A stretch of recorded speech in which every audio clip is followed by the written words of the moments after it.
time off today. Yeah, you've definitely earned it. Good morning to you all up there at the International Space Station, a crew of 13 members on board. How are things going?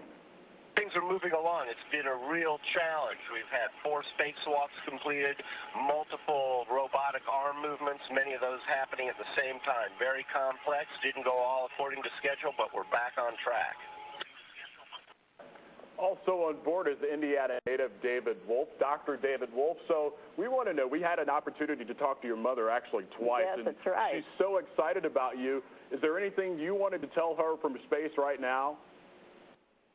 Minneapolis is about the prettiest place in the world, and we can see it from space a couple times a day up here. And looking forward to hearing what happens in the Brickyard this weekend. Wish I could be there. Hello to my mom. She's having fun with this. A lot of friends there. Sure miss Indianapolis. I can't wait to get back soon after the flight and tell all the stories. 2 EVAs in a row, Chris. There were concerns about your CO2 levels. You wound up ending both of them early. Chris, was EVA more difficult than you anticipated, and what can you do to make sure that this doesn't happen again during EVA 5 on Monday? Well, with the EMU, it scrubs out your CO2, and that system didn't work quite as we expected on EVA 4, but EVA 3, and yesterday during EVA 4, we got the full capacity out of the suit with a 7-hour EVA there and accomplishing all of our tasks. What I learned in my 2 EVA experience is just go slow early and just slow and steady wins the race. And that's all we're going to do on EVA 5, just do the same thing, just go nice and slow and work methodically and accomplish the tasks that we're able to accomplish. For Shuttle Commander Mark Polanski, Mark, during this past week's celebrations of the Apollo 11 mission, a group of Apollo veterans criticized the shuttle and station programs, saying that Mars and beyond would have probably been the better choice. Jim Lovell actually called the station almost a white elephant. Obviously, you and your crew are up there doing work that you think is worthwhile, so how would you explain to them and all Americans why the space station and shuttle program have been so important? There are a couple things. I mean, first off, I can't go back in history and talk about the events that ended the Apollo program and led us to the space shuttle because I wasn't around back then. But now that we have it, the shuttle, as you know well, is a remarkable vehicle. I mean, it does things that no other vehicle does. It does a lot of heavy lifting for most of the major components that we've brought to the International Space Station. Nothing else could carry up a lot of the pieces that we did. On my first mission, I carried a laboratory up here, the U.S. Laboratory Destiny, for example. So the shuttle's done a really incredible job and allows us to get a lot of hardware up here, which we're doing right now. As far as station, it does 2 things, in my opinion. Number one, of course, it has the ability to do a lot of research. And I'll grant you that maybe we have not gotten to the point where we've done the amount of research that we have hoped to. But we're getting there. We now have most of the station complete. We have a lot of world-class facilities. We have a crew of 6 for the first time permanently up here, and I think we're entering that era where we will get that sort of payback from it. The other thing, which maybe isn't intangible, but I think is really important, is if you look at the crew right now, you have 13 crew members up here, and you have every single major international partner of space station represented by a crew member.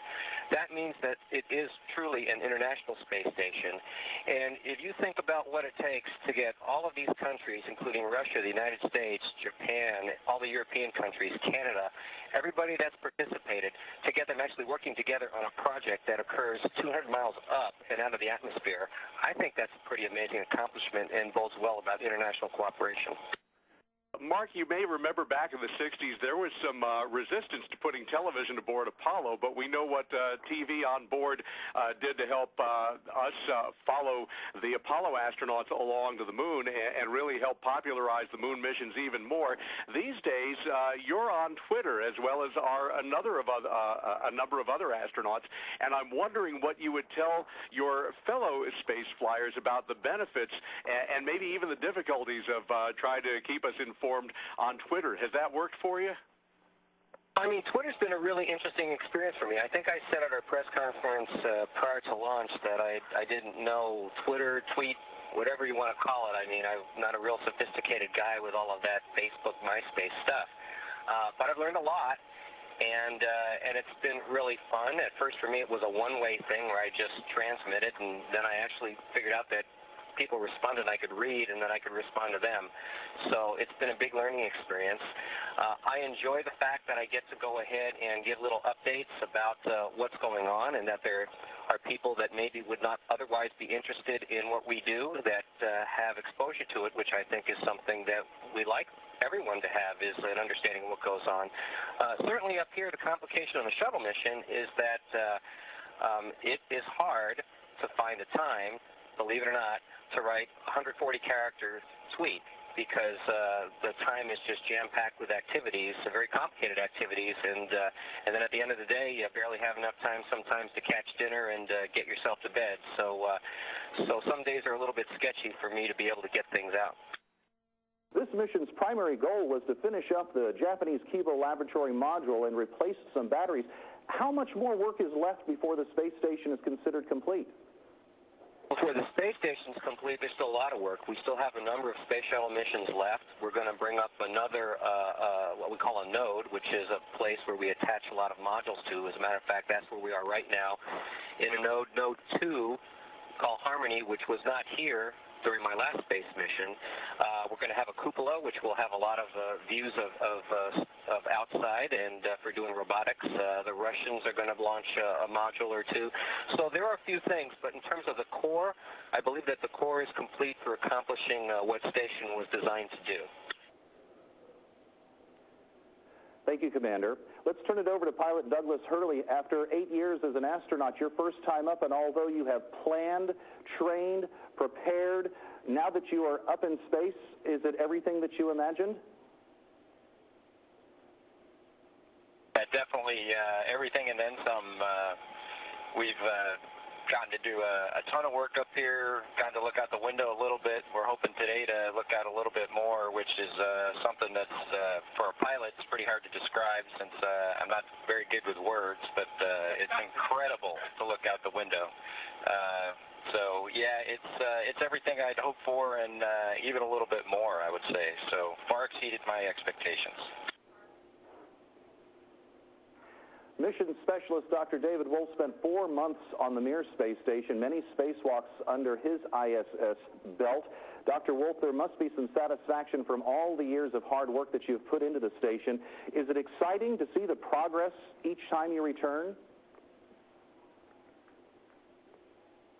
You know, the space station we built is truly a modern miracle of all human history.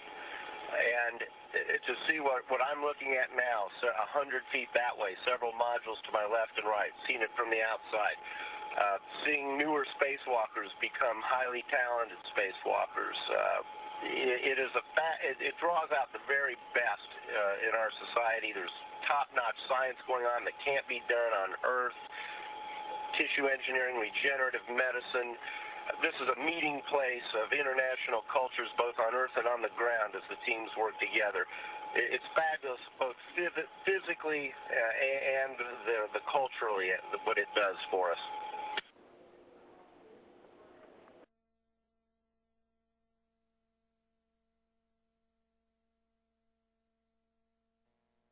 This is Mission Control Houston, 9 days, 20 hours, 48 minutes into the flight of Endeavour to the International Space Station. In the Destiny laboratory of the complex, the 2 spacewalkers who yesterday installed the final 4 batteries on the P6 solar array truss structure, Tom Marshburn on your left, Chris Cassidy on your right, exchanging some email with folks on the ground from the laptop computer in the Destiny laboratory of the International Space Station, also reviewing procedures that have been updated and uplinked to them for the 5th and final spacewalk that they will conduct on Monday to wrap up the 5 spacewalks scheduled for this flight. A spacewalk lasting 6.5 hours on Monday that will include the removal of thermal protection covers on the special purpose dexterous manipulator, or Dexter, robot that is mated to the hull of the Destiny lab. Also, the reconfiguration of electrical cables on the Z1 patch panel on the truss of the International Space Station, and the installation of a pair of cameras on both the forward and aft ends of the new Japanese exposed facility, upon which 3 new Japanese